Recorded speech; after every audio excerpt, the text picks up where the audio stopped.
গতকাল রাতে চাঁদ তো সবাই দেখেছিলে, যেহেতু পূর্ণিমা ছিল। কিন্তু ভালো করে চাঁদটাকে কি দেখেছিলে? আমার মনে হয় সবাই দেখোনি। তো সেটা জানাতেই আজকে আমি আমার এই ভিডিওটা বানালাম। আগের একটা ভিডিওতে তোমাদের চাঁদের ভিডিও দেখেছিলাম। আর এই ভিডিওতে চাঁদের একটা অন্য রূপ দেখাবো। রাধে রাধে বন্ধুরা, আমি শান্তনু কলকাতা থেকে চলে এসেছি আরও একটা নতুন ভিডিও নিয়ে। গতকাল ছিল বিওয়ার সুপারমুন, মানে বছরের সবচেয়ে বড় চাঁদ। আর তোমরা কেউ খেয়াল করেনি হয়তো, কালকে কিন্তু নর্মাল সাইজের তুলনায় চাঁদ কিন্তু 14% বড় ছিল, আর 30% ব্রাইট ছিল, আর গোল্ডেন আর অরেঞ্জ কালারে দেখতে ছিল।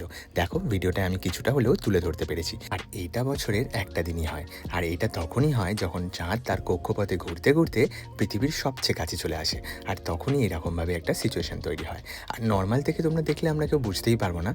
আমি যখন ভিডিওতে জুম করে দেখলাম, তখন দেখলাম হ্যাঁ, অনেকটাই বড়, আর কালারও চেঞ্জ হয়েছে। আসলে প্রতিনিয়ত এরকম অনেক কিছুই ঘটে থাকে, যেগুলো আমাদের নখদর্পণে থাকে না। আর সৌরজগতের কথা তো বলাই বিহীন, সেখানে নিত্য নতুন জিনিস ঘটতেই থাকে। তাই গতকাল যখন আমি শুনলাম, তখন ঝটপট গিয়ে আগে ভিডিওটা করে নিয়েছিলাম, তোমাদের ভিডিও শেয়ার করবো বলে।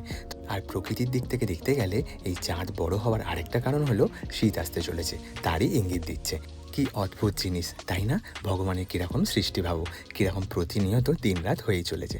ভিডিওটা কেমন লাগলো বন্ধুরা? আশা করি তোমাদের ভালো লাগবে। যদি ভালো লেগে থাকে অবশ্যই একটা লাইক অ্যান্ড কমেন্ট করো, এবং অবশ্যই কিন্তু কমেন্টে জানিও তোমাদের কেমন লাগলো। দেখা হচ্ছে নতুন কোনো ভিডিওতে। সবাই ভালো থেকো, সুস্থ থেকো, অ্যান্ড কিপ স্মাইলিং।